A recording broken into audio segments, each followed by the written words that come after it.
Hello बच्चों, let's see the question. A car starts from rest and moves along the x-axis with constant acceleration 5 meter per second square for 8 seconds. If it then continues with constant velocity, what distance will the car cover in 12 seconds since it started from rest? Now to answer this question, first we will discuss here the key concept, and here the key concept will be equation of motion. तो जब भी हमारे पास कोई भी object है वो constant acceleration के साथ मूव करता है, उस पर्टिकुलर केस में एक्सीलरेशन, वेलोसिटी, टाइम, डिस्प्लेसमेंट को हम तीन इक्वेशन के साथ रिलेट कर सकते हैं, which is given as v equals u plus minus a t, s equals u t plus minus half a t square, and third जो इक्वेशन होती है it is v square equals u square plus minus 2as. Now यहाँ पे ये तब की condition है जब हमारे पास कांस्टेंट एक्सीलरेशन होता है, लेकिन अगर किसी कंडीशन में एक्सीलरेशन की वैल्यू 0 है तो हम यहाँ पे सिंपल फॉर्मूला यूज करते हैं स्पीड का, that is given as v equals s divided by t के बराबर. Now according to the question यहाँ पे हमारे पास एक कार है जो कि रेस्ट से चलना स्टार्ट करती है, यानी यहाँ पे इसकी जो इनिशियल स्पीड हम कह सकते हैं दैट इज 0 मीटर पर सेकेंड, और ये एक्स एक्सिस के अलोंग चल रही है. इस केस में यहाँ पे जो फर्स्ट 8 सेकेंड है इसमें एक्सेलरेशन प्रोवाइड होता है that is of the 5 metre पर सेकेंड स्क्वायर का, और यहाँ पे जो टाइम लिया जाता है that is of the 8 second. और इसके बाद यहाँ पे जो कार है ये कांस्टेंट वेलोसिटी के साथ मूव करती है, यानी दो केसेस यहाँ पे बन रहे हैं. 8 सेकेंड तक तो एक्सेलरेशन हो रहा है और उसके बाद एक्सेलरेशन की वैल्यू 0 हो जा रही है.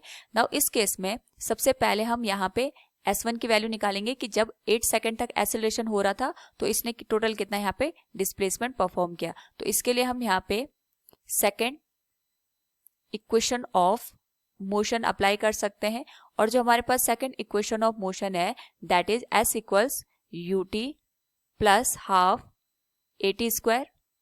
इसके करस्पॉन्डिंग अगर हम यहाँ पे वैल्यू फाइंड आउट करें S की, तो ये S1 के बराबर हो जाएगा, U की वैल्यू तो 0 हो जाएगी, it will be half A की जो वैल्यू है ये हमारे पास 5 के बराबर दे रखी है, और जो टाइम दे रखा है that is of the 8 square. Now यहाँ पे अगर हम S1 की वैल्यू कैलकुलेट करें तो ये आ जाएगा 8 8 जा 64 divided by 2 that is 32 into 5 equals 160 metre के बराबर. This will be the first condition, इसको हम इक्वेशन नंबर 1 दे देते हैं. नाउ इसके बाद जो हमारे पास पार्टिकल है वो कांस्टेंट वेलोसिटी के साथ मूव करता है. तो पहले हम ये निकालते हैं जब कार ने यहाँ पे रेस्ट से चलना शुरू करा था उस पर्टिकुलर केस में यहाँ पे 8 सेकेंड के बाद उसकी वेलोसिटी कितनी रही होगी. यहाँ पे जिस वेलोसिटी के साथ ये यहाँ पे रीच करेगा उसी वेलोसिटी के साथ अगले 4 सेकेंड तक भी ये मूव करेगा, क्योंकि हमें यहाँ पे अकॉर्डिंग टू द क्वेश्चन ये फाइंड आउट करना है कि उसने 12 सेकेंड में टोटल कितनी डिस्टेंस को कवर किया है. तो 8 सेकेंड तक इसने यहाँ पे एक्सीलरेशन के साथ मोशन किया, लेकिन आफ्टर 8 सेकेंड जो 4 सेकेंड का टाइम इसने लिया है उस 4 सेकेंड के ड्यूरेशन में इसने जितनी डिस्टेंस कवर की होगी उस पर्टिकुलर केस के लिए जो एक्सीलरेशन की वैल्यू आएगी that will be equal to 0. तो यहाँ पे सबसे पहले हम फाइनल वेलोसिटी निकालते हैं. So we will use here first equation of motion, और यहाँ पे जो फर्स्ट इक्वेशन ऑफ मोशन है that is v equals u plus a t. v की वैल्यू तो हमारे पास यहाँ पे निकालनी है, u तो 0 हो जाएगा.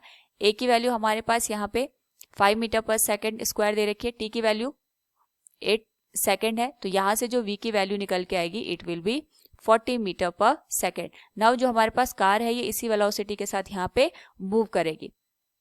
नाउ यहाँ पे अगर हम ऑब्जर्व करें तो अगले 4 सेकेंड तक जो हमारे पास यहाँ पे डिस्टेंस होगी उसमें कोई भी एक्सेलरेशन नहीं होगा. So we can write here जो टोटल डिस्टेंस कवर आएगी that will be given as S2, और यहाँ पे सिंपल हम यूज करेंगे वेलोसिटी इनटू टाइम का. वेलोसिटी हमारे पास यहाँ पे 40 मीटर पर सेकेंड का है और टाइम यहाँ पे 4 सेकेंड के बराबर है, so it will be given as 160 metre.